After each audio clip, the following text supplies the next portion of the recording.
I'd like to introduce Snohomish County Prosecutor Mark Rowe to speak next.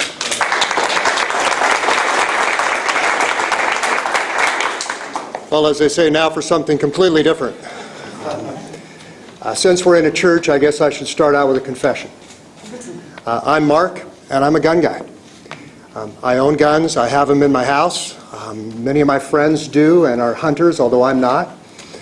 And if somebody were to barge into my house in the middle of the night, they might see one of those guns. So what am I doing here? Well, for 27 years I've been a prosecuting attorney, but only for the last 5 have I been an elected official as the prosecuting attorney.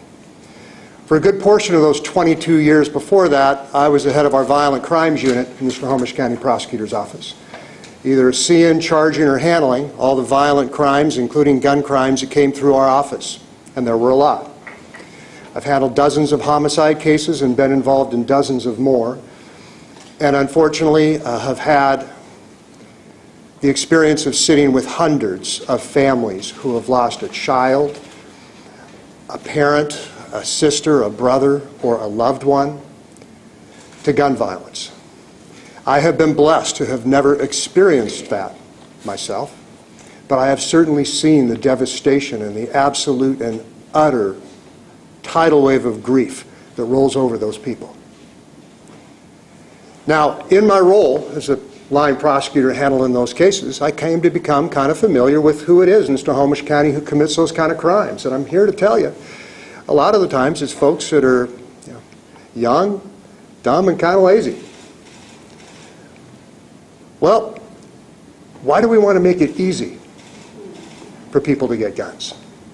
My wife tells me, lock the car. Don't leave your wallet and cell phone in there. Because if it's unlocked, it's easy for somebody just to open up and reach in and grab it, right? But if the door's locked, a lot of people will just keep on walking. And they won't take your stuff. They won't steal your wallet or your cell phone. I don't know why we want to make it easy for people to steal a life.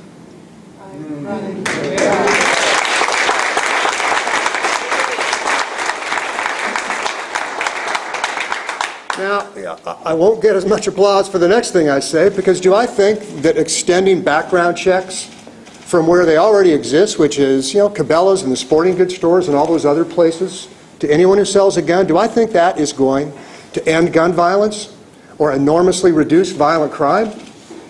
I'm not certain of that. But I am certain that it will reduce it. And I am absolutely certain that it'll save at least one life.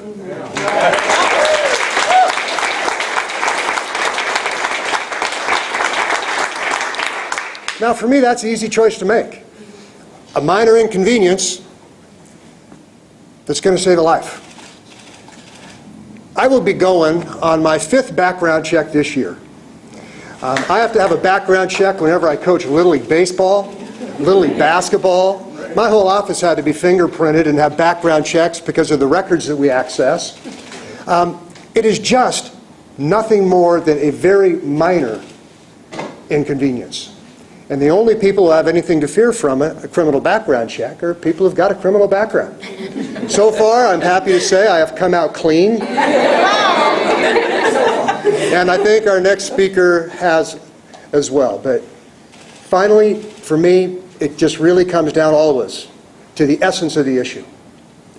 Is a very minor inconvenience of making background checks extend to anyone who sells guns, is that just too much to ask to save a life? I don't think it is. I bet Dan Satterberg doesn't either. So Dan Satterberg, my colleague from the King County Prosecutor's Office.